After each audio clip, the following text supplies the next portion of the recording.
কেমন আছো তোমরা সবাই? আবারও চলে এসেছে একটা নতুন মিনি ব্লগ নিয়ে। আর আগের মিনি ব্লগে তোমরা দেখেছিলে আমাদের একটা নতুন গান রেকর্ডিং হচ্ছে, আর আজকের ভিডিওতে সেই গানের শুটিং এর কিছু বিহাইন্ড দ্য সিনস তোমাদের সঙ্গে শেয়ার করব।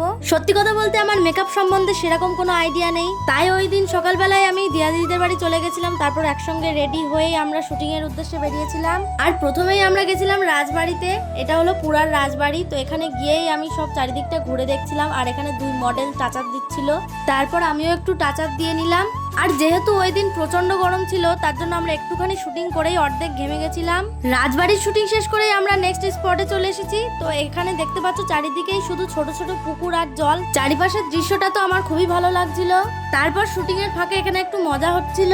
গ্রাম্য এলাকায় চারিদিকে এত জল ছিল যে আমার তো নেমে যেতে ইচ্ছা করছিল, কিন্তু উপায় নেই। তো যাই হোক, এবার শুটিং শুরু হবে। আর ঠিক তখনই ক্যামেরাম্যান চলে গেছিল তাদের কিছু দরকারে, আর আমরা সবাই মিলে বসে এখানে ক্যামেরা চৌকি দিচ্ছিলাম।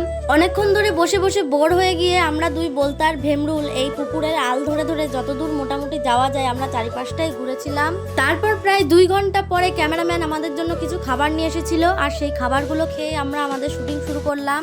আর আমি এই প্রথমবার এমনভাবে মেকআপ আর এই লং ড্রেস পরেছিলাম। তো আমার লুকটা কেমন লাগছে তোমরা অবশ্যই কমেন্ট করে জানাবে। তো যাই হোক, এখানে একটা সিন ছিল যেই সিনটা করতে আমাদের প্রায় 30 মিনিট লেগে গেছিল। আর এখানে তো একে অপরের দিকে তাকিয়ে পড়ে একটা শুটিং ছিল। তো একে অপরের দিকে যখনই তাকাচ্ছিল তখনই তাদের হাসি পেয়ে যাচ্ছিল। তো অনেক চেষ্টার পর হাসি কন্ট্রোল করে 6 বার টেক নেওয়ার পর অবশেষে হয়েছিল। রাজদীপ দা তো এখানে আনন্দে নাচ করতে শুরু করে দিয়েছিল। আমি তো প্রথমবার দেখলাম কিছু করতে পেরে কেউ নিজেকেই নিজে প্রণাম করে।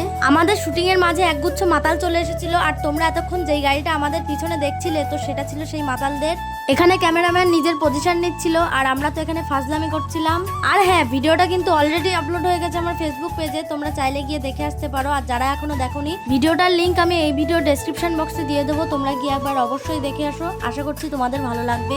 তারপর একটা সিন নেওয়ার জন্য ক্যামেরাম্যান জলে নেমে গেছিল, আর আমরা তো এখানে দাঁড়িয়ে দাঁড়িয়ে দেখছিলাম। কিছুক্ষণ পর প্রচন্ড ঝড় উঠেছিল, আর আমাদের শুটিং আরও ব্যাকআপ। তো আজকের মতো ব্লগটা এখানেই শেষ করছি, আর তোমাদের সঙ্গে দেখা হবে পরবর্তী ব্লগে। বাই।